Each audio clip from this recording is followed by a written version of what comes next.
I want to cover two issues in this video that are linked in my mind and in my heart, but for some of you, they're just going to be totally miscellaneous and unrelated, so I apologize in advance. One is why I do not want to get into a relationship with a Chinese woman. I don't want my next girlfriend to be Chinese. I don't want my next wife to be Chinese, although I'm living in China.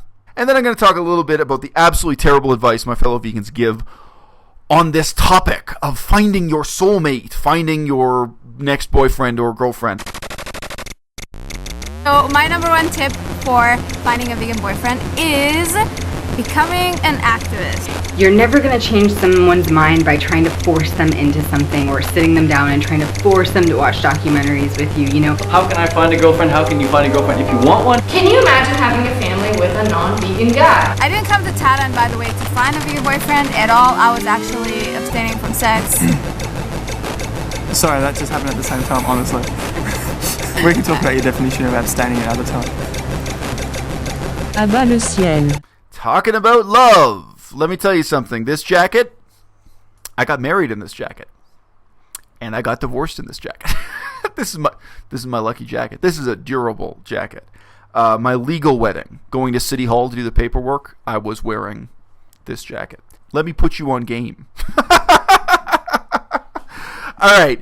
I want to cover two issues in this video that are linked in my mind and in my heart, but for some of you, they're just going to be totally miscellaneous and unrelated, so I apologize in advance. One is why I do not want to get into a relationship with a Chinese woman. I don't want my next girlfriend to be Chinese. I don't want my next wife to be Chinese, although I'm living in China. I have a lot of experience living in China. Then paired to that are the basic social forces that are kind of forcing me into a relationship with a Chinese woman. That's kind of like a brief footnote to that big point. And then I'm going to talk a little bit about the absolutely terrible advice my fellow vegans give on this topic of finding your soulmate, finding your next boyfriend or girlfriend, having a vegan enamorata, shall we say.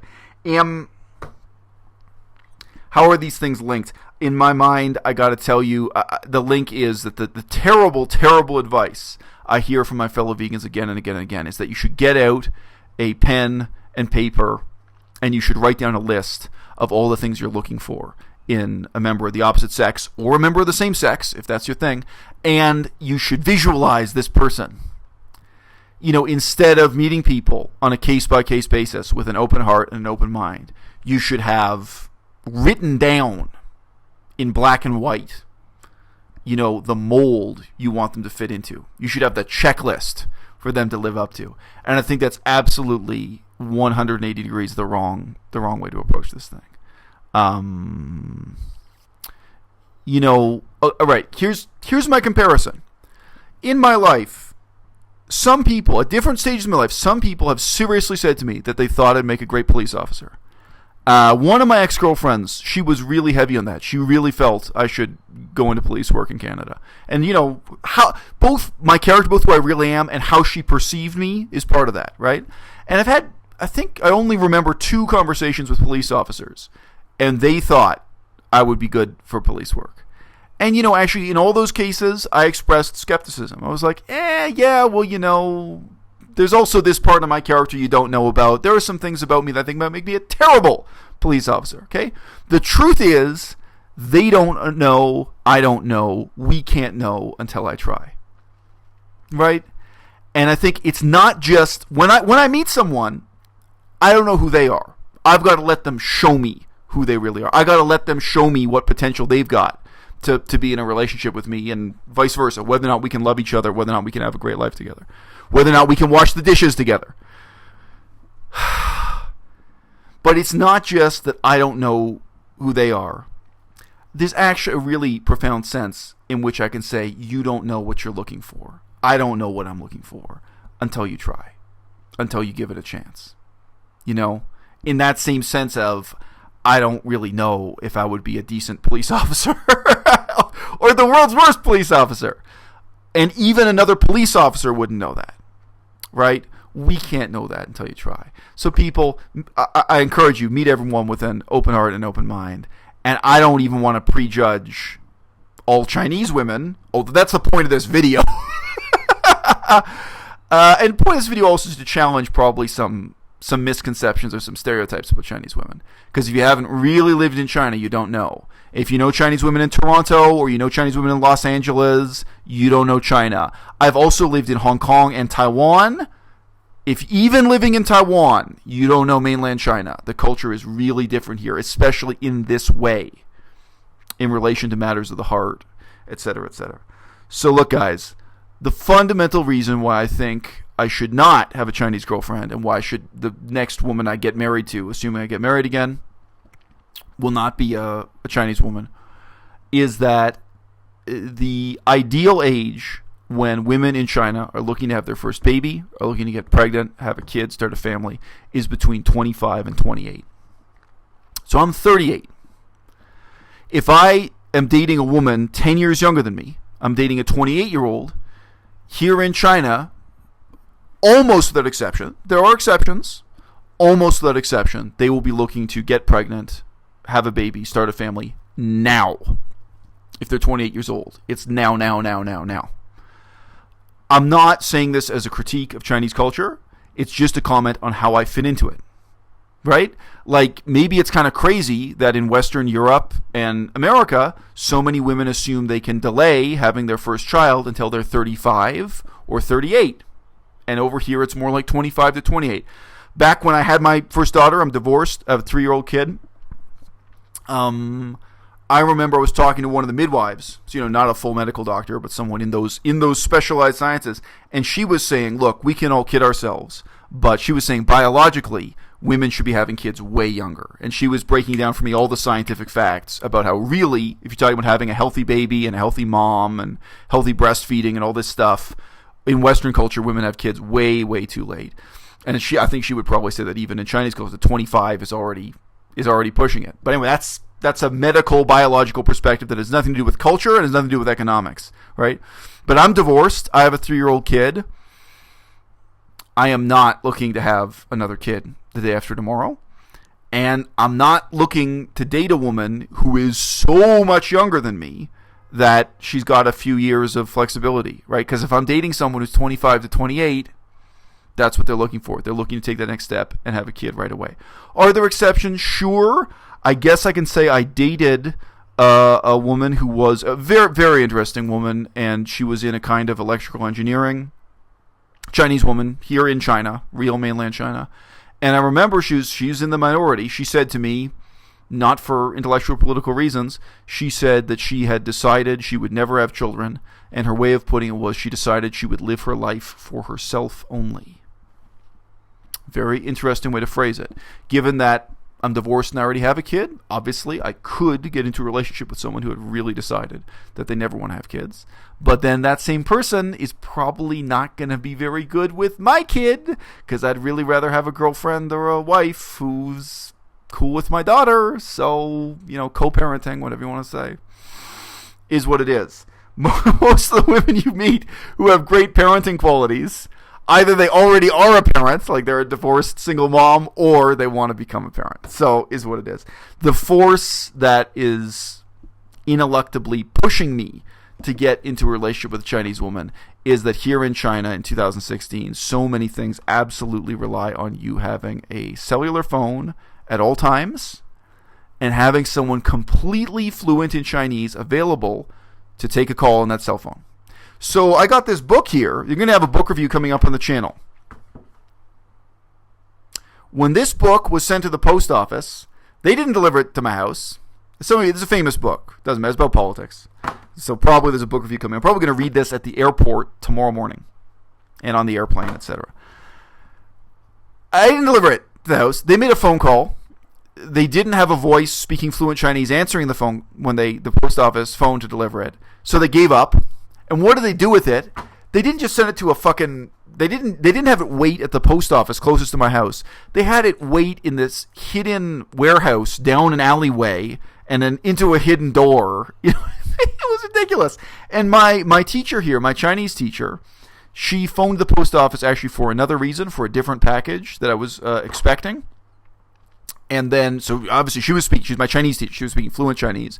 And then she found out from them, if you go to this alleyway and go into this hidden warehouse, there's another package waiting for you. We called you and we didn't get an answer, so we didn't deliver it. Everything is like that here. And again, even finding that hidden door, I wouldn't have found it without her. And then we go there. So, I mean, she didn't just make the phone call. We went there together. We walked in and we got it done. But whether you're dealing with the bank or the hospital or the government, there are so many things. I mean, like if you're going to start a business here, you would rely so heavily on your wife or girlfriend at every stage for dealing with the paperwork, for dealing with the authorities. And it's a given here. It's totally assumed that if you are a Western man starting a life here, you're going to have a girlfriend or wife who is really your business partner, because there are so many things that are just impossible. And again, even I can speak Chinese okay now. I've now completed 540 hours of Chinese instruction. But to be at that level, where you can pick up a phone and with no eye contact and no back and forth, you can pick up a phone and talk to a government bureaucrat in Chinese, or you can go to the hospital and deal with the stressful. Damn, day after day. And when I went out with my teacher to get stuff done, because so many things she helped me with, obviously a huge debt of gratitude. I just gave her some really nice parting gifts for that reason. The people, of course, assume she's my girlfriend or she's my wife, because who else would help you with these problems, right? Who else would have the patience and interest and care to help you this way? Well, she did. So, thanks to her, shout out to my teacher. But now I'm leaving the school, and there is pressure on you to have that person, someone who doesn't just speak the language fluent, but someone who really sticks up for you, someone who's in your corner, someone who's using that language ability to save your neck. And if you don't have that in China, even if you speak pretty good Chinese,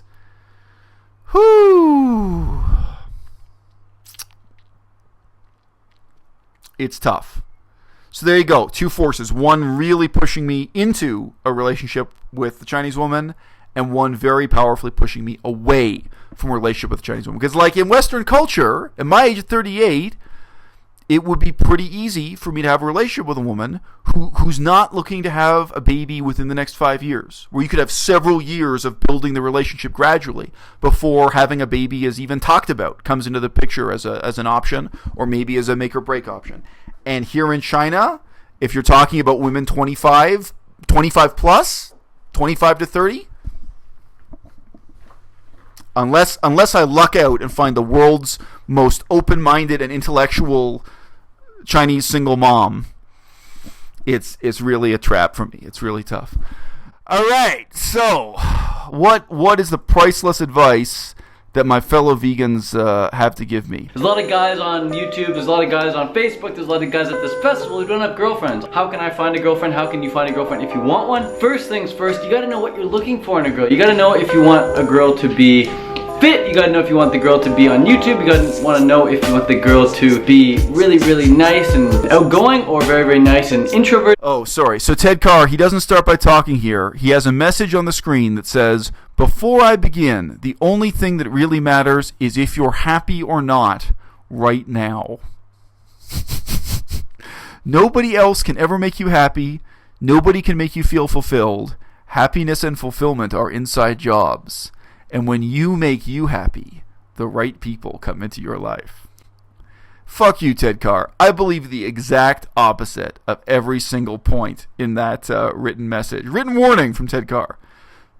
I think that the least important thing is whether or not you're happy right now. I think that fleeting, momentary happiness right now is not so important. And I think that if you give in to the mentality that the most important thing in the world is how happy you feel right now, you are going to be trapped in a life of meaningless, short-term self-indulgence. Think long-term. Make sacrifices. Commit to do things that make you miserable and learn from those immiserating experiences. Build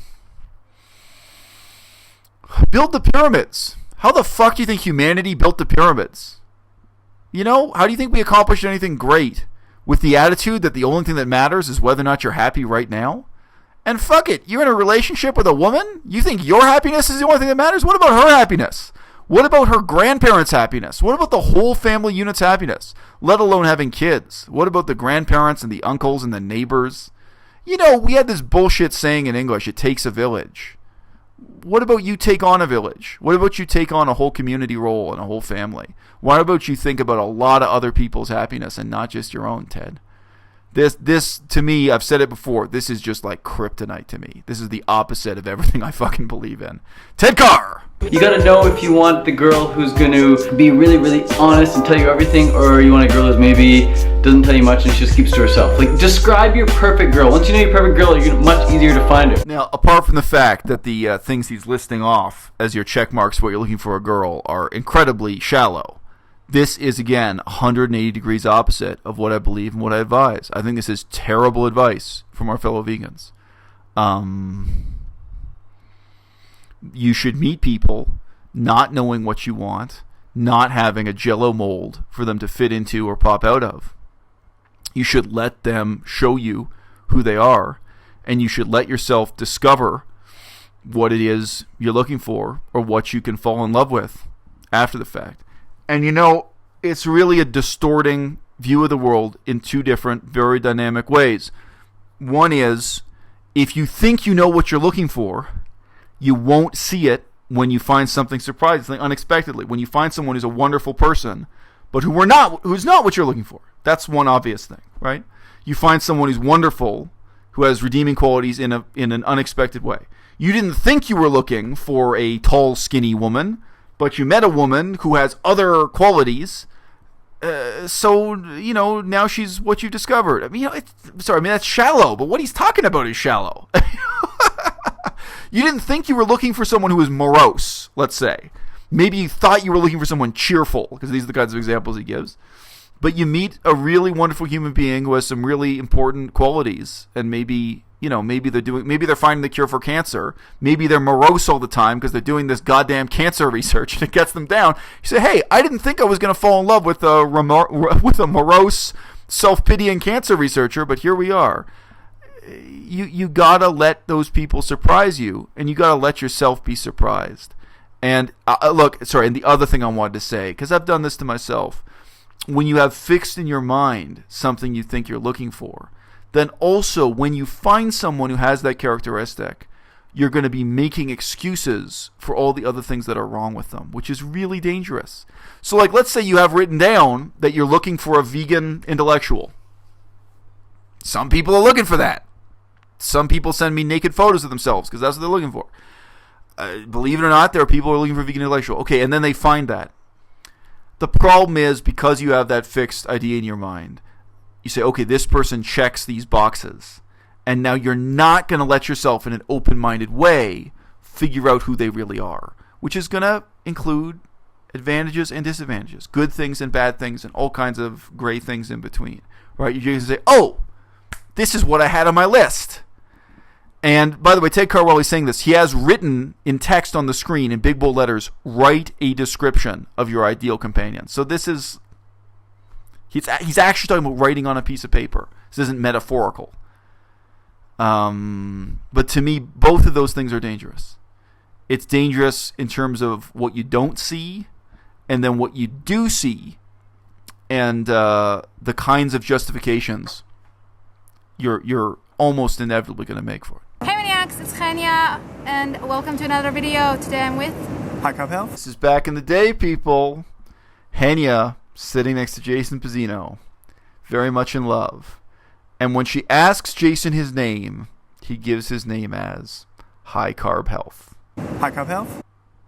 How the times have changed. There was a time when he was promoting himself in his channel under the name High Carb Health. So my number one tip for finding a vegan boyfriend is becoming an activist. She just said, in order to meet men, become an activist. Imagine, if we just switch the genders, how much hatred and obloquy would be heaped on any guy who said that he became an activist in order to meet women. That's really especially hated and despised, right? If you're a dude who goes to protests to pick up chicks, or even if you say it in theory that you can go to protests or be an activist to pick up women. I have never gone to a protest to meet women. However, I do not recommend anyone does it. And, I've said it before, I've said it again. I actually think that veganism, including politicized veganism, is a lousy basis for a loving relationship. Because in practice, veganism is really not a very loving philosophy. Like this whole channel is talking about that. I think in a lot of ways, veganism and why people become passionate about it, become activists, based on a lot of agony, to use one word. This sense of witnessing the unbelievable cruelty of the meatpacking industry, and then refusing to conform, refusing to compromise, refusing to be complicit in that cycle of suffering, of saying no more, whether you particularly respond to the suffering of the animals or the ecological devastation of the planet. I actually think that's a terrible basis for a loving relationship. And even though, of course, I would prefer to be with a vegan, the reality is any woman who falls in love with me doesn't have a choice. Like 2 weeks into the relationship, any woman who's with me has to become vegan or get the hell out. That's it. That's how I roll. So they don't have a choice if either they want to be with me or they don't. So I keep it simple from my perspective. But meeting someone through activism, on the one hand, I think Henya can be criticized here because those are not the right motives to get involved with activism of any kind. And she's really talking about street protests here. And on the other hand, is that a good basis for a relationship? I say no.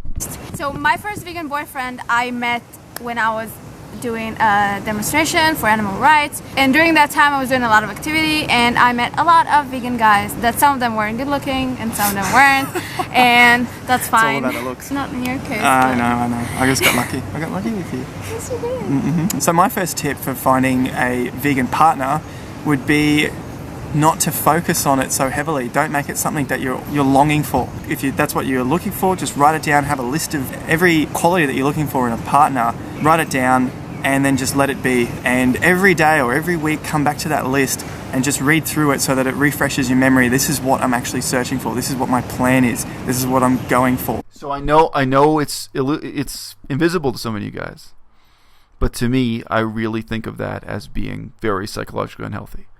And I don't know, you can flip the genders. To me, it's just as creepy for a man or just as creepy for a woman, but he is talking about literally have a list, write it down, and then read that list again. This is like self-hypnosis as a visualization exercise. To me, I think that's bad, and it's sick, and it's wrong. And not only do I think it's going to lead to a bad relationship when you actually do meet that person, and you want them to either fit into that mold or reject them, I think it's psychologically unhealthy for you while you're actually doing it. It's unbelievable. It's a good question from the crowd. Can I write a list down and then forget it? That would be much more psychologically healthy.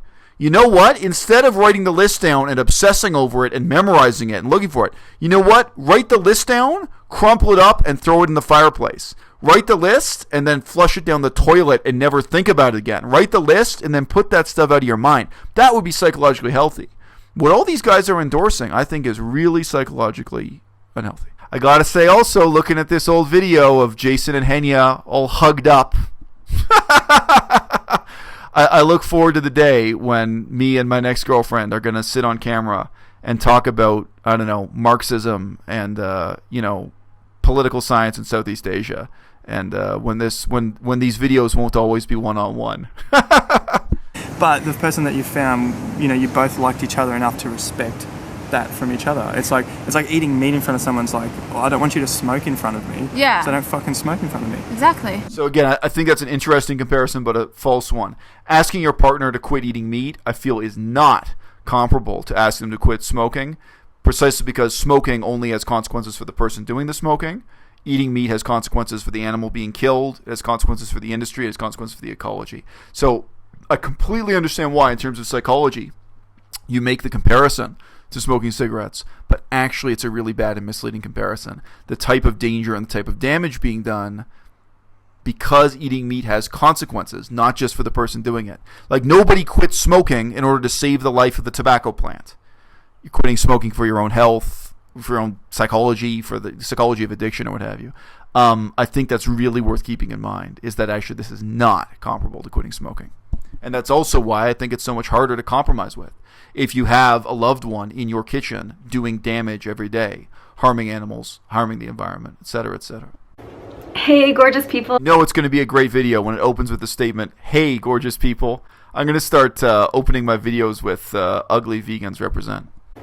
Hey, gorgeous people. What if your boyfriend or girlfriend isn't vegan? Again, I think it's really difficult to make comparisons.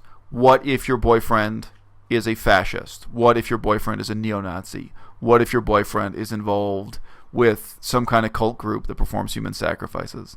Those are all things that have real consequences in the world. Yes, they reflect a person's beliefs. They reflect perhaps moral problems with the person's character.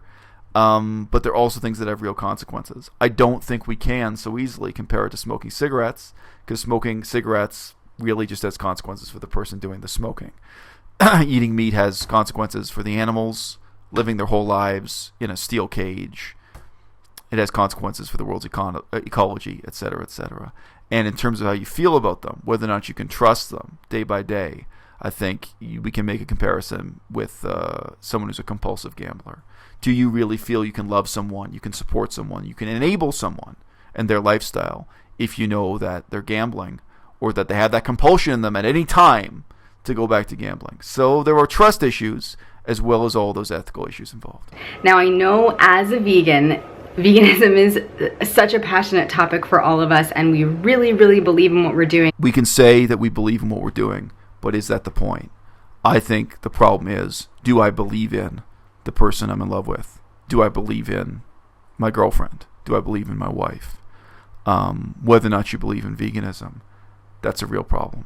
And again, even if it's just something like compulsive gambling, which is not the worst sin in the world, compulsive gambling doesn't slit the throats of baby calves, doesn't do any of the terrible things that happen every day on this unbelievable scale to millions and millions of animals. It's relatively harmless, compulsive gambling.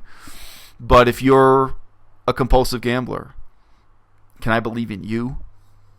Believing in veganism is one thing. Believing in the person you're in love with is another. Because we really believe in the benefits that it has on the planet, and we don't want to torture animals, and we don't want to unnecessarily murder, so many animals every year. It's just something that we're so passionate about. On a human level, I don't really think it's possible for any vegan to make this compromise. I don't really think any vegan is comfortable sharing a kitchen with someone, sharing pots and pans with someone, sharing knives and spoons with someone who's cutting up the corpses of dead animals. When you see a piece of meat, I think once you become vegan, you don't just see the meat. You see the whole cycle of suffering. You see the industry that produces that meat. You see the life of that animal being trapped in a cage, living its whole life on a concrete floor. You see the whole ugly context of cultural excuses made for it. You probably also, to some extent, on some level, you're aware that this food is not healthy for you, that in some sense it's poison, that it's not only unnecessary, but that it's actually unhealthy. And, I think you see it just like we see the whole rain cycle. You can look out at the ocean and not just see the ocean, but also realize that the ocean, in a sense, is linked to the rain. I think in the same way you see the ecological devastation of the world, the waste of the world's resources, all in that piece of meat. You don't just see the bloody, hacked off limb of an animal, which is what it is. And I got to tell you, for me, not only do I not want to see that in my kitchen, I don't even want to see a wool sweater in my closet. And wool, unlike a piece of rotting meat, doesn't smell bad, doesn't have any blood on it. Wool is beautiful. But for me, what wool represents, what it means morally, and what it means about the person who buys it and wears it, is a whole nother thing. So what if your boyfriend or girlfriend isn't vegan? Gosh, I know that can be so hard, and the first thing you might want to do is maybe yell at them or tell them, they're a terrible person for not being vegan. So you know where she's going with this. If a woman likes me, she is going to feel the depth of my disapproval, that I disapprove of her eating meat. She is going to feel that. Even if I don't say a word sitting at the stage, she's going to feel it. If a woman loves me, she's going to feel that on a whole other level. So, what you're saying here, I know where she's going with this. But apart from how I feel, let's talk about the other person's feeling. Let's talk about the meat eater's feelings. If the meat eater is in love with me and they want to feel loved, they are going to feel that disapproval even if I don't say a word. Every time they sit down at the dinner table with me, or every time they put on a leather jacket, put on their leather boots, people pick up on that stuff. You know, one of my girlfriends who was not the intellectually brightest girlfriend I've ever had, I remember sometimes she would talk about her research interests or her intellectual interests, and I wouldn't say a word. I wouldn't criticize, sit there silently, and she would talk about, she wanted to do research on linguistic psychology or some shit, and she knew. I remember she wouldn't even make eye contact with me sometimes. She'd just pick up the vibe coming across from couch to couch. You know? When somebody loves you, doesn't just like you, isn't just interested in you, isn't just flirting, but they love you, they feel that disapproval. And it is sharper than a serpent's tooth. Someone in the chat says, and they'll resent you. Some people will. Some people develop resentment. But for some people, it's just sorrow. It's just suffering. It's just misery. Resentment comes later. Resentment is something you gotta develop. But immediately, you know, there's sorrow and suffering. And in a sense, harm.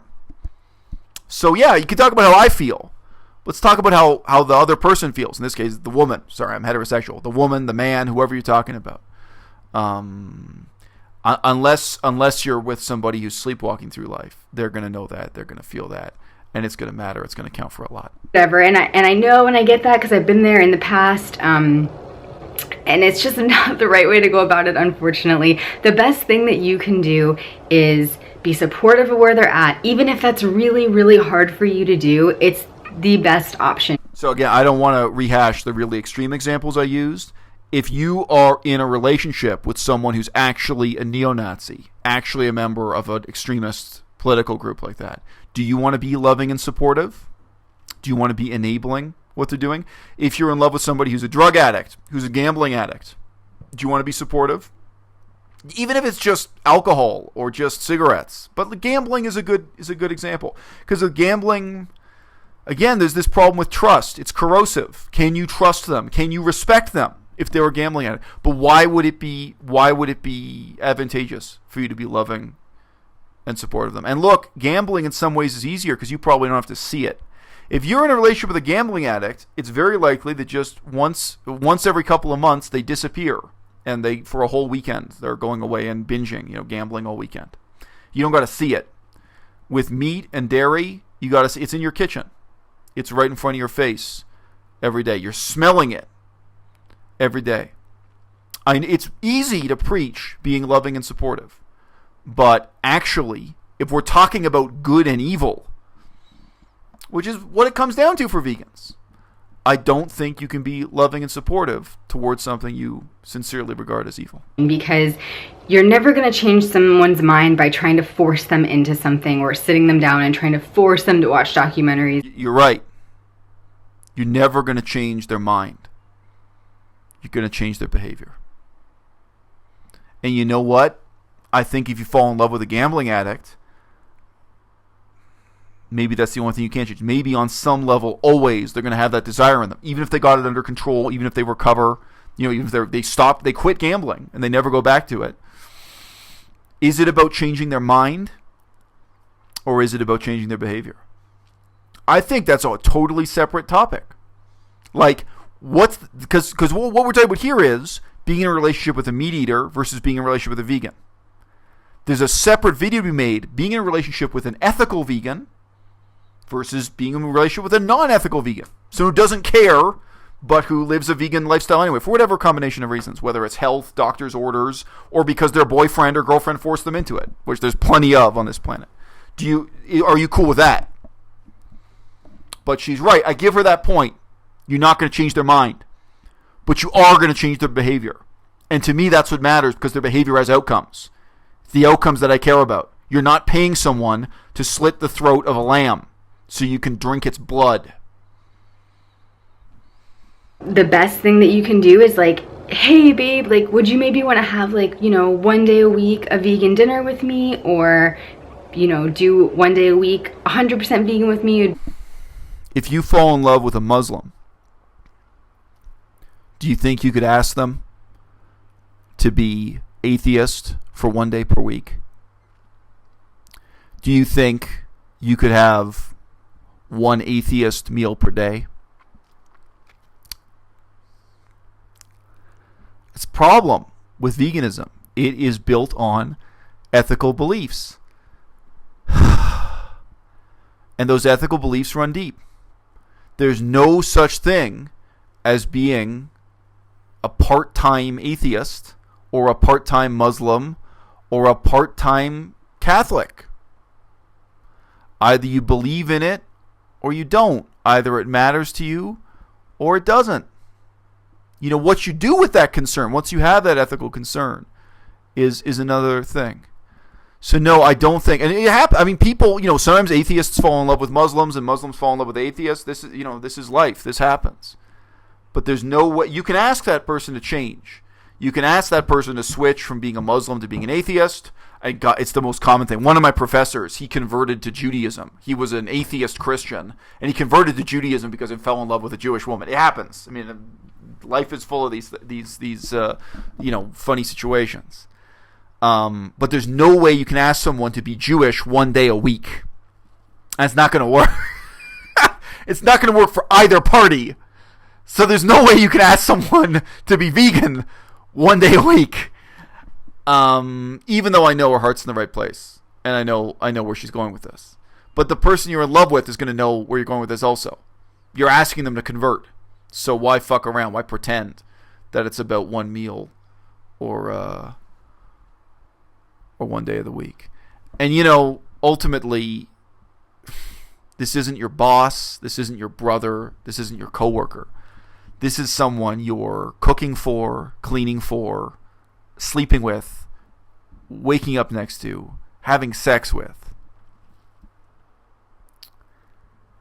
And you're just omitting to mention that they're morally repugnant to you all the time. That what they do day in, day out, sun up, sun down, in a million little ways, when they put on their leather boots and their fur coat, or they buy a hot dog at a hot dog stand, what they're doing is morally repugnant to you.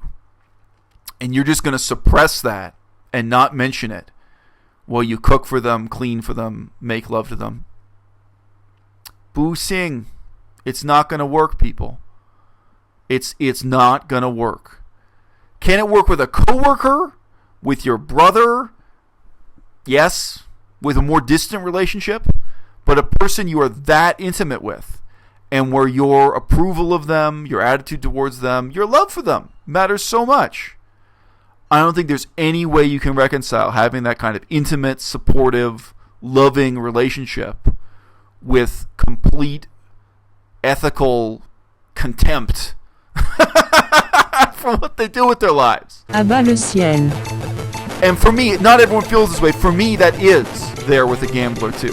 Because for me, gambling, it isn't just wasting money, it isn't just wasting time. For me, there's also an ethical component to that. And I would feel contempt for somebody if they have other good qualities. But still, what they're doing with their time, their money, their potential